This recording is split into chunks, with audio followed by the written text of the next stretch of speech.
Hola! Going giddy here at tara magkwentuhan. Ang bilis din ng panahon, naka 1,000 kilometers na agad si Maxine. Siyempre at masunurin tayo, PMS agad natin siya para tumagal ang serbisyo niya sa atin sa mga darating na adventures. Dahil walang K-Survey ko sa Batangas City, dinayo ko pa ang K-Survey ko Bawan. Ano na nararating nitong... Buong Pilipinas, boss, naikot na yan. Oh? Oo.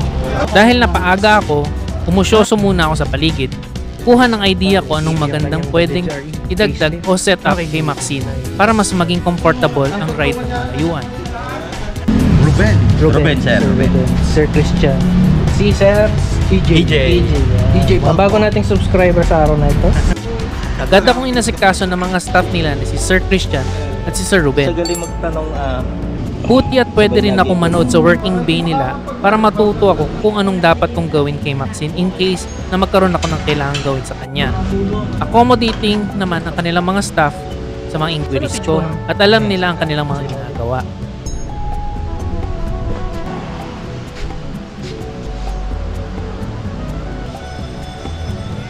Ano pong cost yan? Luwag lang ho dito. Lubak yan.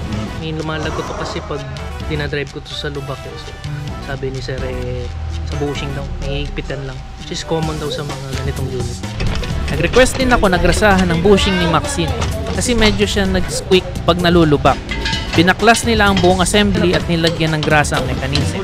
Kaya ngayon, smooth na ulit si Maxine pag nalulubak.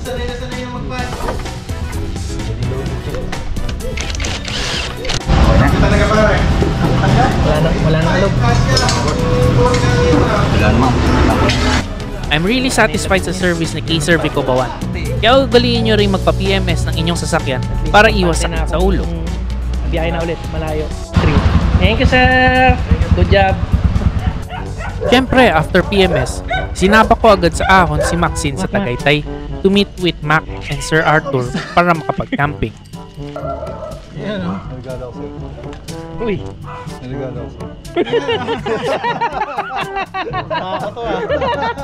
Welcome sa club!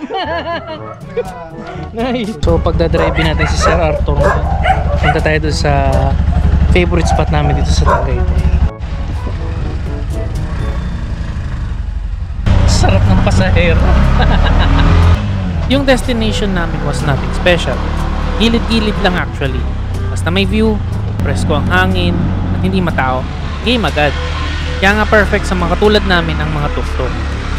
Kasi kahit saan namin maisipang magtirik, maasahan mong maihatid kami.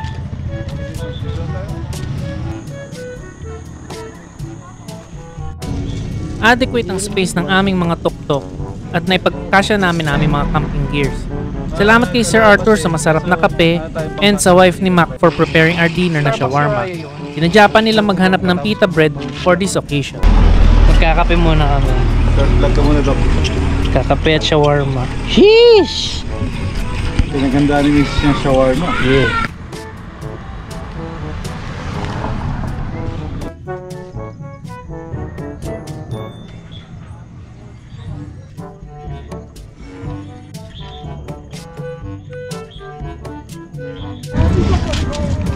Shawarma, baby. Kamatis. Rapid na. The night was a blast, though kulang kami.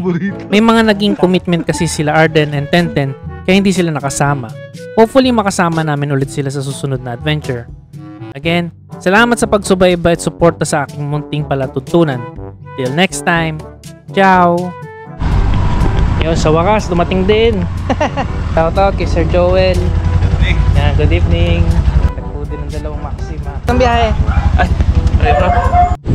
Alright, namigit tayong sticker. Ito yung sticker ni Well Tok Tok. Ay. Tapos ito yung sticker ko. Eh. Wala pa yung sticker ni Mac eh. Ne? Tinatamad pag gumawa eh.